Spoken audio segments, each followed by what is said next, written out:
আমি আশা করছি তোমরা আমাকে দেখতে পাচ্ছ। আমি অ্যাকচুয়ালি বোর্ডের পাশে একটা নিচু টেবিলে বসে আছি, এবং যেমনটা তোমরা দেখছো যে বোর্ডের উপরে একটা চিঠি লেখা রয়েছে, একটা এডিটোরিয়াল লেটার। তোমরা নিশ্চয়ই লক্ষ্য করেছো যে চিঠিটা এখনও কিন্তু শেষ হয়নি। এটাকে আমি কমপ্লিট করিনি, ফিনিশ করিনি, কারণ কিছু বাকি আছে লেখা, আর বোর্ডটাও জায়গা নেই। যাই হোক, আজ আমরা প্রথমত শিখব যে এডিটোরিয়াল লেটার কী এবং সেটা কেন লেখা হয়, আর দ্বিতীয়ত শিখব যে ওই চিঠির স্ট্রাকচারটা কেমন, তাকে দেখতে কেমন, তার গঠনটা কেমন, এবং তৃতীয়ত আমরা শিখব যে কিভাবে আমরা এই চিঠিটাকে লিখতে পারি। আমাদেরকে লেখা শিখতে হবে, না হলে আমরা পরীক্ষায় ফেঁসে যাব। লেখা শেখার জন্য আমাদেরকে অবশ্যই সেন্টেন্স গঠন জানতে হবে, এবং তার পাশাপাশি কমন বিষয়গুলোকে ফলো করতে হবে। এই চিঠিটা যদি আমরা পড়ছি বা লিখছি, তাহলে এই চিঠির মধ্যে আরেকটা চিঠির সঙ্গে এর কমন বিষয়টা কি, এই এডিটোরিয়াল লেটারের সঙ্গে অন্য একটা এডিটোরিয়াল লেটারের কমন বিষয়টা কী আছে, সেগুলোকে আমাদেরকে ফলো করতে হবে। সেটা জানার আগে শুরু থেকে শুরু করি। দেখো, এইরকম চিঠিকে আমরা বলি এডিটোরিয়াল লেটার। এডিটোরিয়াল লেটার, পুরোটা লিখলাম না। এই এডিটোরিয়াল লেটার কথাটা কিন্তু, এডিটোরিয়াল কথাটা এডিটর থেকে এসছে, EDITOR, এডিটর। এডিটর বলতে খবরের কাগজের সম্পাদককে বোঝায়। যারা খবরের কাগজ প্রকাশ করেন তাদের একজন সম্পাদক থাকেন, এবং তিনি ডিসাইড করেন তার খবরের কাগজে কি কি খবর ছাপা হবে, কোনটা ছাপা হবে না, তাকে আমরা সম্পাদক বলি। এবং বিভিন্ন কারণে মানুষেরা, সমাজের সচেতন মানুষেরা কি করেন, খবরের কাগজের কোনো একটা নামী খবরের কাগজের সম্পাদককে বিভিন্ন ইস্যুর সম্পর্কে, বিভিন্ন বিষয়ে জনগণকে সতর্ক করার জন্য এবং সরকারকে জানানোর জন্য তারা খবরের কাগজে চিঠি লেখেন। ধরে নাও তুমি একজন দেশের একজন সচেতন নাগরিক, এবং তুমি যে এলাকায় থাকো, ধরে নাও, কল্পনা করে যে সেই এলাকায় যে মূল রাস্তা রয়েছে সেই রাস্তার অবস্থা খুবই খারাপ, তার হাল খুব খারাপ, এবং সরকার সেই রাস্তাকে যেন ভুলে গেছে, এবং মানুষদের মধ্যেও কোনো সচেতনতা নেই। তারা একত্রিত হয়ে সরকারকে জানায় না যে তাদের এই রাস্তা খারাপ হয়ে পড়ে আছে, এবং সেই রাস্তা দিয়ে ইয়াং ছেলেরা তারা খুব দ্রুত গতিতে তারা গাড়ি ছুটিয়ে নিয়ে যায়, এবং কোনো না কোনো সময় অ্যাক্সিডেন্ট হওয়ার সম্ভাবনা থাকতেই পারে। এইরকম পরিস্থিতিতে যখন সরকার মানে তোমাদের এলাকার সমস্যাকে ভুলে গেছে, এবং জনগণেরাও, সাধারণ লোকেরাও, তারাও যেন মানিয়ে নিয়েছে, ওই খারাপ পরিস্থিতির মধ্যেও নিজেদেরকে যেন মানিয়ে নিয়েছে, এইরকম অবস্থায় তুমি একজন সচেতন নাগরিক হয়ে সরকারকে জানাতে চাও এই সমস্যাগুলো, এবং সাধারণ মানুষকে সচেতন করতে চাও, তা কী করে সম্ভব? সেটা এই এডিটোরিয়াল লেটারের মধ্য দিয়ে সম্ভব। তুমি কি করবে? তুমি একটা খবরের কাগজের, একটা নামী খবরের কাগজের সম্পাদককে চিঠি লিখবে, এবং তিনি, সম্পাদক মহাশয়, সেই চিঠিটাকে তার খবরের কাগজের যে কোনো একটা অংশে তিনি ছাপবেন, এবং যারা খবরের কাগজ পড়ছেন তারা সেই চিঠিটাকে পড়বেন, এবং তাতেই তারা সচেতন হবেন। যাই হোক, অনেক কথা বলে ফেললাম। এইরকম চিঠিকেই জেনারেলি আমরা এডিটোরিয়াল লেটার বলি। এখানে এডিটোরিয়াল লেটারের একটা বিশেষ ফরম্যাট থাকে, আমি বসে বসেই তোমাদেরকে বোঝাই। দেখো, এডিটোরিয়াল লেটারের শুরুতে যেমন আমরা অফিসিয়াল লেটার লিখতাম হেড স্যারের কাছে বা হেড ম্যামের কাছে, যেমন টু দিয়ে শুরু করতাম। আমার টুটা হয়তো দেখা যাচ্ছে না ক্যামেরাতে, আমি জানি না। যাই হোক, টু দিয়ে শুরু করতাম। টু মানে কাকে লেখা হচ্ছে তার উদ্দেশ্যে আমরা লিখলাম, এবং টুর পরে আমরা নিচে লিখব দি এডিটর, সম্পাদককে আমরা লিখছি। এবং ওই এডিটর তিনি কোন খবরের কাগজের সম্পাদক। ইংরেজিতে তো অনেক খবরের কাগজ রয়েছে, যেমন স্টেটসম্যান রয়েছে, দ্য টেলিগ্রাফ রয়েছে, দ্য টাইমস অফ ইন্ডিয়া রয়েছে। যে কোনো একটা খবরের কাগজের সম্পাদককে তুমি চিঠি লিখতে পারো। তাহলে লিখলাম টু, তারপরে লিখব দি এডিটর, এবং ওই এডিটর, ওই সম্পাদক যে খবরের কাগজের, সেই খবরের কাগজের নাম আমরা এখানে লিখব। তোমাদের বইতে অলরেডি একটা স্যাম্পল ছিল, আমি সেখান থেকেই আমি এই অ্যাড্রেসটাকে নিয়েছি। তিনি হচ্ছেন দ্য স্টেটসম্যান, এই খবরের কাগজের সম্পাদক, এবং ওই খবরের কাগজের যে মেইন অফিস, তার অফিসটা কোথায় রয়েছে তার অ্যাড্রেস দিতে হবে। তোমাদের বইতেই আছে, ওইখান থেকে আমি তুলে এনেছি এটা। 4 চৌরঙ্গি স্কোয়ার, ক্যালকাটা 7000, মানে এইটা তার অ্যাড্রেসটা 7,01,000। যাই হোক, এটা ছিল, এটা শুরুতে তোমাদেরকে করতে হবে এই ফরম্যাটটা এবং এই অ্যাড্রেসটা অবশ্যই মনে রাখবে, এবং তারপর চিঠিটা কোন বিষয়ে লেখা হচ্ছে সেটা আমাদেরকে জানতে হবে। এই চিঠিটার বিষয় হচ্ছে, ধরো আমি একটা বিষয় নিয়েছি, on banning plastic carry bags. On banning plastic carry bags. দেখো, ব্যানিং কথার মধ্যে ব্যান রয়েছে, BAN, ব্যান। ব্যান মানে কোনো কিছুকে নিষিদ্ধ করা, বলে না এই স্কুলে মোবাইল নিয়ে আসা যাবে না, এটা নিষিদ্ধ, ব্যান। এবং বাজারে এইরকম এই জিনিসগুলো চলবে না, এটা একদম ব্যান হয়ে আছে। তো এখানে আমি একটা সাবজেক্টের উপরে এডিটোরিয়াল লিখেছি, এটা স্যাম্পল আর কি। সাবজেক্টটা হচ্ছে on banning plastic carry bags. যেমন তোমরা হেড স্যার বা হেড ম্যামের কাছে চিঠি লিখতে, সেই ফরম্যাটেই এটাও যাবে, আর বেশি কিছু নয়, মনে রেখো। তারপরে আমি লিখেছি স্যার, স্যার দিয়ে আমরা এইটা লেখা শুরু করব। দেখো, একটা জিনিস মনে রাখবে, যে জিনিসগুলোকে না আমি লাল অক্ষরে লিখেছি, যে লাইনগুলোকে লাল অক্ষরে লিখেছি, সেগুলো কিন্তু মাস্ট। প্রত্যেকটা এডিটোরিয়াল লেটারে এই লাল অক্ষরে লেখা লাইনগুলো তোমার থাকা উচিত। লাল অক্ষরে অ্যাড্রেস লিখেছি, প্রত্যেক এডিটোরিয়াল লেটারে এটা তোমার থাকবে। লাল অক্ষরে সাবজেক্ট লিখেছি, সাবজেক্ট তোমাকে দিতে হবে।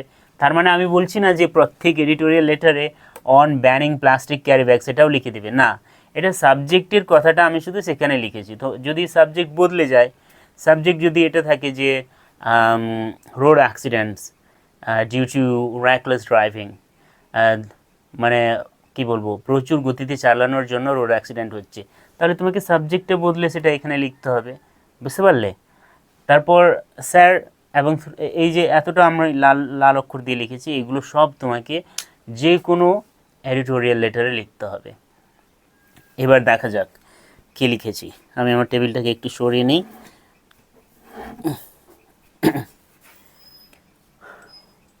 শুরুতে লিখেছি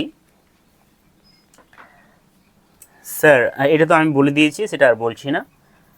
লিখেছি স্যার মহাশয়, through the columns of your esteemed daily I wish to voice my concern over. প্রথমে এতটা বোঝো। আমরা যে কোনো এডিটোরিয়াল লিখি না কেন, সেটা এই লাইনটা দিয়ে শুরু করব। Through the columns of your esteemed daily I wish to voice my concern over. এর অর্থ হচ্ছে, থ্রু মানে দ্বারা, এটা একটা প্রেপোজিশন। থ্রু মানে দ্বারা বা কোনো কিছুর মধ্য দিয়ে। The columns, the columns of your esteemed daily.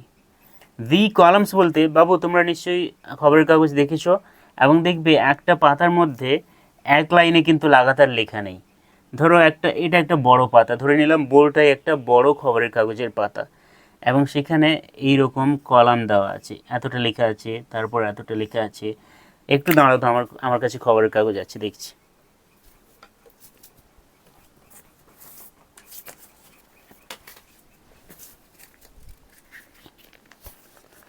আমার কাছে খবরের কাগজ আছে, আমি দেখাচ্ছি কলাম কি। দেখো, আমি আশা করছি দেখতে পাচ্ছ। দেখো, এটা তো পুরো পেজ, এই যে ভাগ ভাগ করে দেওয়া আছে, এইগুলোকে অ্যাকচুয়ালি কলাম বলা হয়। এই যে দেখো, এটা লাইনটাকে কিন্তু পুরো এদিকে নিয়ে চলে আসা হয়নি, কলাম এই ভাগ করে দেওয়া আছে, এটা কলাম, এটা একটা কলাম, এটা একটা কলাম, এটা একটা কলাম। যাই হোক, বুঝে নিয়েছো আশা করি। এবার আমরা চিঠিটাতে যাই, এটা মুছে দিই। Through the columns of your esteemed daily. Steam daily মানে, স্টিমড কথার অর্থ হচ্ছে হাইলি রেসপেক্টেড, হাইলি রেসপেক্টেড মানে অনেক সম্মান পায় এমন। ডেইলি, DAILY, ডেইলি কথার অর্থ এখানে কিন্তু প্রতিদিন নয়। ডেইলি মানে ডেইলি নিউজ পেপার, যে খবরের কাগজ প্রতিদিন ছাপা হয়, ইংরেজিতে তাকে ডেইলি বলা হয়। তার মানে আপনার সম্মানীয় প্রতিদিন প্রতিদিন যে আপনার যে খবরের কাগজ বেরোয়, সেই খবর কাগজের কলামগুলোর দ্বারা I wish to voice my concern over, আমি চাই, আমার যে কনসার্ন কথার অর্থ হচ্ছে চিন্তা, আমার চিন্তা। দেখো তুমি একজন সচেতন নাগরিক, কোনো বিষয় সমাজে খারাপ হচ্ছে সেটা নিয়ে তোমার চিন্তা হচ্ছে, ওটাকে আমরা বলবো কনসার্ন। আমার যে চিন্তা এই বিষয়ে আমি আমার জানাতে চাই, কোন বিষয়ে, বিষয়টা তারপর এখানে আমরা লিখেছি। যেহেতু আমরা প্লাস্টিক ক্যারিব্যাগগুলো যেন ব্যান হয় সেই বিষয়ে আমরা চিঠি লিখছি, সেই জন্য আমরা তারপর থেকে এটা লিখব। আমি পুনরায় থেমে গিয়ে বলছি এতটা কি বললাম। প্রথমে আমরা এই অ্যাড্রেসটা লিখব, টু দি এডিটর, তারপরে এডিটরের নিচে সে কোন খবর, তিনি কোন খবরের কাগজের এডিটর সেটা লিখব।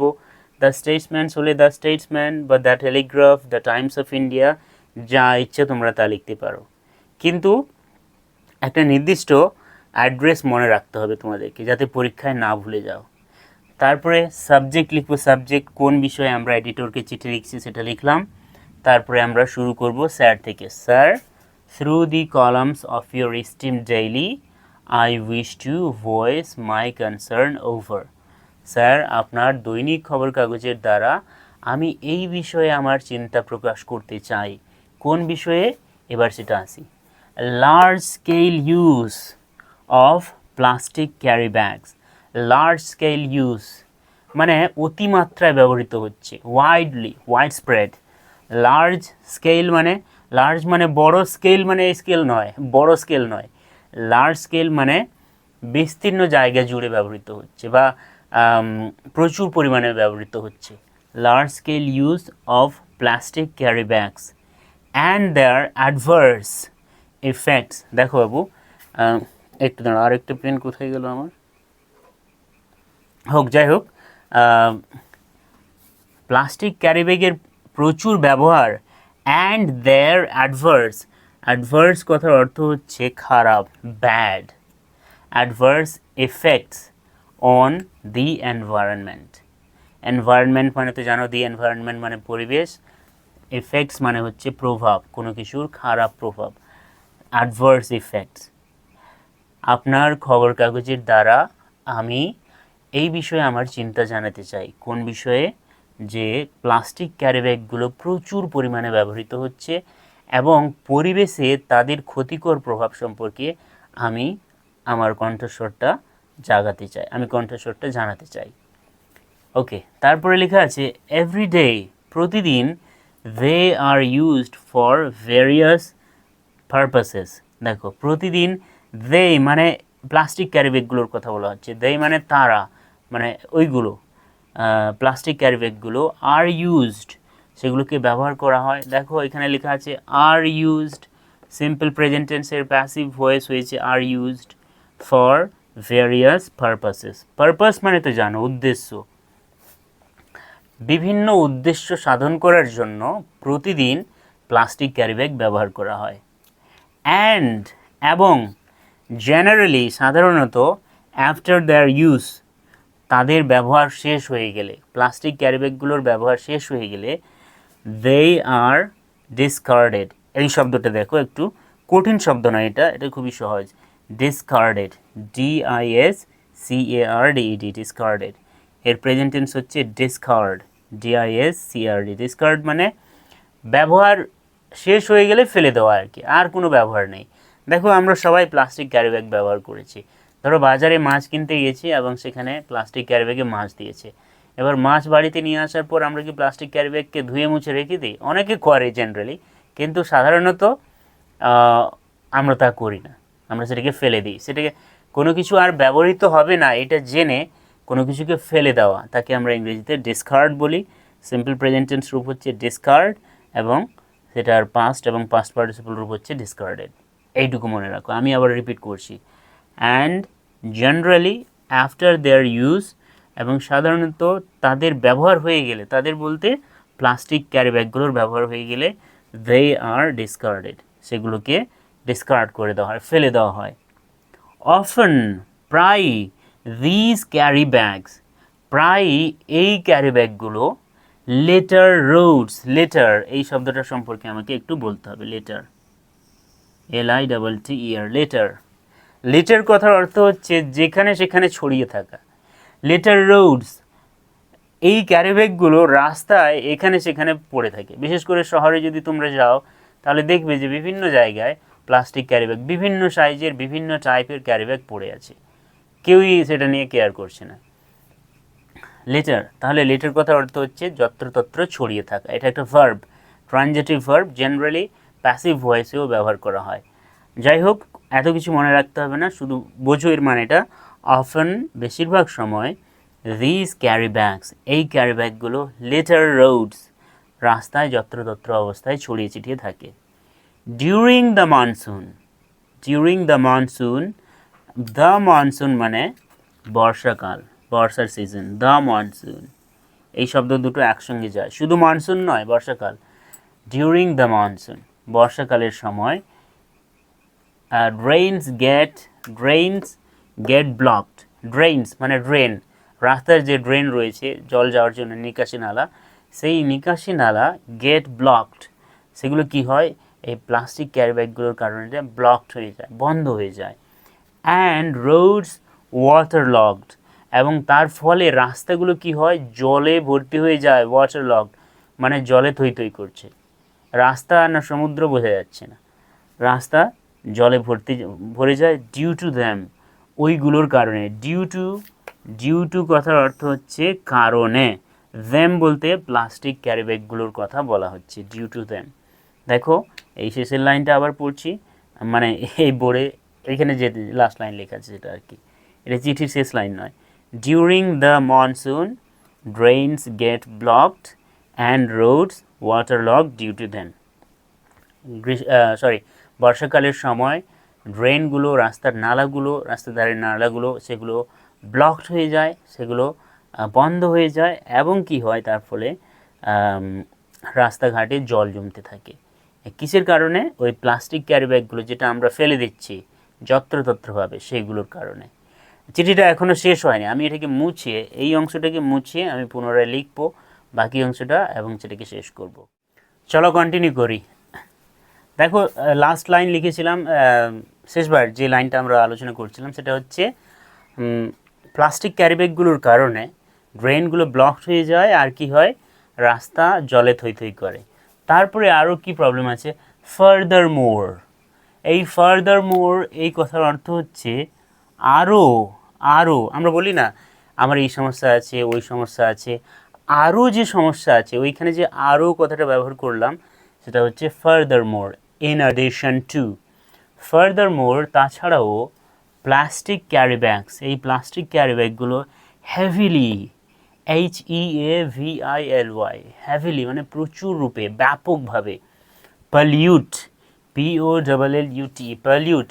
বাবু পলিউট থেকে পলিউশন এসছে, পলিউশন মানে জানো দূষণ, পলিউট মানে দূষিত করা। Heavily pollute both land and sea, land মানে স্থলভাগ, সি মানে সমুদ্র, স্থলভাগ এবং সমুদ্র উভয়কেই প্লাস্টিক ক্যারি ব্যাগগুলো দূষিত করতে পারে।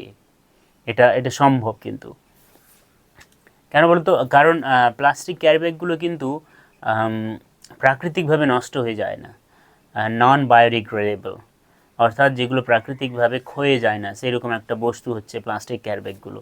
আর তার ফলে কি করে, হার্মিং অল লাইফ, হার্মিং এই শব্দটা শোনো, হার্মিং কথাটা হার্ম থেকে এসছে, HARM, হার্ম, হার্ম মানে ক্ষতি করা, অ্যাফেক্ট প্রভাবিত করা, ক্ষতি করা, harming all life, all life এটা একটা দারুণ শব্দ হচ্ছে এটা। অল লাইফ মানে হচ্ছে সমগ্র জীবন, শুধু মানুষের জীবন নয় বা শুধু পশুদের জীবন নয়, গাছপালাদের জীবনও, পৃথিবীর মধ্যে যত জীবন রয়েছে, যত টাইপের জীবন আছে, পুরো জীবনটাকে প্লাস্টিক ক্যারি ব্যাগগুলো ক্ষতি করে। তাহলে এই লাইনটা আবার একবার পড়ি, ফার্দার মোর, তাছাড়াও বা আরও, প্লাস্টিক ক্যারি ব্যাগগুলো heavily pollute both land and sea, plastic carry ব্যাগগুলো কী করে, ব্যাপকভাবে স্থলভাগ এবং সমুদ্রকে দূষিত করে। হার্মিং অল লাইফ, সমগ্র জীবনকে ক্ষতি করে তার পাশাপাশি। দেখো আবার সেই লাল অক্ষরে লিখেছি, তার মানে তখন বলেছিলাম এখনও বলছি, লাল অক্ষরে পুরো চিঠিটার মধ্যে যে কথাগুলো লিখেছি সেগুলো তোমাদেরকে মুখস্থ রাখতে হবে, এবং আরও কিছু চিঠি লিখলে, এডিটোরিয়াল লেটার আরও লিখলে আমি বলবো লাল অক্ষরে যেগুলো মুখস্থ করেছো সেগুলো কোথায় কাজে লাগবে। তোমাদের কাজ শুধু হচ্ছে মুখস্থ করা। লাল অক্ষর দিয়ে শুরু হয়েছে, দেখো, it is high time that appropriate, appropriate মানে যথাযথ, measures were taken to deal with the problem. দেখো এই লাইনটা একটু বোঝায় দাঁড়িয়ে, it is high time, it is high time, এই অংশটা দেখো, এটা আমরা তখন ব্যবহার করব যখন আমরা এটা বোঝাতে চাইছি যে খুবই গুরুতর সময় চলে এসছে, অলরেডি সময় পেরিয়ে গেছে, কিছু ব্যবস্থা নেওয়ার সময় অলরেডি পেরিয়ে গেছে, তখন আমরা এই শব্দটা দিয়ে, এই শব্দগুচ্ছ দিয়ে সেন্টেন্সটা শুরু করবো। It is high time. মনে করো, দাঁড়ো, আমি মনে হয় বাংলায় ঠিক করে বোঝাতে পারলাম না। হোক, একটা কল্পনা করো তো, কল্পনা করো বন্যা হয়েছে, অলরেডি 5 দিন হয়ে গেছে, 5 দিন অলরেডি বন্যা হয়ে গেছে, ঘর বাড়ি ক্ষতিগ্রস্ত হয়েছে। 5 দিন পর সরকার আসছে, সরকারের লোকেরা 5 দিন পর তারা ত্রাণ নিয়ে আসছে। আমরা কি বলবো যে ব্যবস্থা যা নেওয়ার উচিত ছিল আগে সেটার সময় অলরেডি পেরিয়ে গেছে। ঠিক সেই রূপেই প্লাস্টিক দূষণকে প্লাস্টিক দূষণকে রোখার জন্য এবং প্লাস্টিক দূষণের কারণে যে ক্ষতিকর প্রভাবগুলো হচ্ছে মানুষের উপরে হোক বা গাছপালার উপরে হোক বা অন্যান্য জীবের উপরে হোক, যে ক্ষতিকর প্রভাবগুলো এসে পড়েছে সেগুলোকে রোখার জন্য যে সময়টা ছিল সেই সময়টা অলরেডি পেরিয়ে গেছে। তার মানে ব্যাপারটা আরও গুরুতর হয়ে উঠেছে। এইরকম বোঝানোর জন্য আমরা যে সেন্টেন্স ব্যবহার করি সেই সেন্টেন্সটা এই ইট ইজ হাই টাইম দিয়ে শুরু হয়, এবং সেই সেন্টেন্সে দ্যাট, এই দ্যাট কনজাংশনের পর যে সেন্টেন্সটা আরেকটা শুরু হচ্ছে সেটা সিম্পল পাস্ট টেন্সে লেখা হয়। দেখো ওয়ার টেকেন, এখানে আর টেকেন লিখিনি কিন্তু were taken. It is high time that appropriate measures were taken to deal with the problem. Deal with মানে মোকাবিলা করা, ডিল উইথ মানে কোনো কিছুর মোকাবিলা করা। যে এটা খুবই একটা গুরুতর সময়, যে অলরেডি আমাদের একটা সঠিক কি বলবো ব্যবস্থা নেওয়া উচিত ছিল। মেজার্স কথার অর্থ হচ্ছে ব্যবস্থা, অ্যাপ্রোপ্রিয়েট মানে হচ্ছে যথাযথ, যথাযথ ব্যবস্থা নেওয়ার যে সময়টা ছিল সেই সময়টা অলরেডি পেরিয়ে গেছে, অনেকটা গড়িয়ে গেছে। But the government seem blind to it. দেখো আবার বসে পড়ে, বাট দ্য গভর্নমেন্ট, কিন্তু সরকার। দেখো এখানে সরকার বলতে একটা প্লুরাল নাউনের কথা আমি বলছি, সেই জন্য আমি সিমস না লিখে সিম লিখেছি, SWM, সিম। মনে হচ্ছে সরকার ব্লাইন্ড টু ইট, এই সমস্যার প্রতি অন্ধ, সে দেখেও দেখছে না, সরকারের কিছু যায় আসে না, প্লাস্টিক দূষণ হলো না জল দূষণ হলো, মাছ মরলো না মানুষ মরলো, তাতে সরকারের কিছু যায় আসে না। ওইটাই এই কথাটা এখানে লেখা হয়েছে আর কি। হাউএভার, যাই হোক, আই হোপ, আমি আশা করি, through the publication of this letter, through the publication of this letter, আমি আশা করছি যে এই চিঠি প্রকাশিত হওয়ার দ্বারা গভর্নমেন্ট উইল কাম ফরওয়ার্ড, সরকার এগিয়ে আসবে, অ্যান্ড টেক ইমিডিয়েট অ্যাকশন, এবং সরকার কি করবে, এগিয়ে আসবে, তারা তাদের ঘুম থেকে উঠবে, মনে করে যে সরকার ঘুমিয়ে পড়েছে, এই সমস্যাগুলো সে দেখতে পাচ্ছে না, এবং সরকার কি করবে, যথাযথ ব্যবস্থা নেবে, ইমিডিয়েট অ্যাকশন, মানে তাৎক্ষণিক ব্যবস্থা নেবে আর কি। এটা লিখে তুমি শেষ করবে। দেখো লাল অক্ষরে যেগুলো লেখা রয়েছে সেগুলো তুমি মুখস্থ করবে, তোমরা মুখস্থ করবে, না হলে ফেঁসে যাবে। এটা মুখস্থ করে রাখলে তুমি অ্যাটলিস্ট কিছু লিখতে পারবে। দেখো আমি বিশ্বাস করি পরীক্ষায় একদম না লেখার চেয়ে 2 লাইন 3 লাইন ঠিক লিখে আসা ভালো, এটা আমার বিশ্বাস। তুমি একদম ফাঁকা রেখে আসার চেয়ে 2-3 লাইন ঠিক লিখে আসা ভালো, তাতে যদি স্যার 1ও দেন সেটাও তোমার পক্ষে লাভজনক ইংরেজি পরীক্ষায়। এবং তুমি যদি মনে না রাখতে পারো তাহলে পরীক্ষায় লিখতে পারবে না।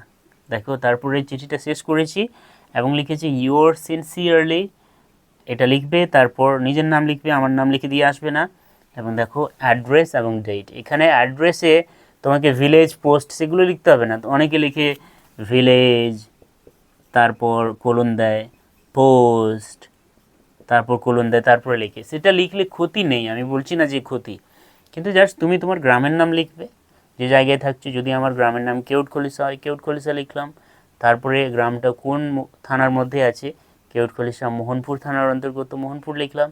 এবার ওই থানাটা আবার কোন জেলার মধ্যে আছে সেটা লিখলাম, পশ্চিম মেদিনীপুর। তারপর পিনকোড দেবো, আর ডেট দিতে ভুলবে না, না হলে ও এডিটর ভাববে কবে চিঠি এসছে রে। এডিটর তখন বাকিদেরকে জিজ্ঞেস করবে, আর না জানতে পারলে সেই চিঠি আর প্রকাশিত হবে না। আমি আশা করছি তুমি বা তোমরা কিছু না কিছু শিখেছো এখান থেকে, এবং আমি চাই যে একটু মনোযোগী হও। যা শিখছো, যে শব্দগুলো শিখছো, যে লাইনগুলো কীভাবে লিখতে হবে সেগুলো শিখছো, সেগুলোর প্রতি মনোযোগী হও। যদি মনোযোগী না হও, তুমি বা তোমরা বা আমি, যারাই শিখতে চায় তারা যদি মনোযোগী না হয় তাহলে তারা কিছুই শিখতে পারবে না। আমি আশা করি এই ভিডিওটি তোমাদের অল্প হলেও উপকার করেছে। ঈশ্বর সকলকে দয়া করুন।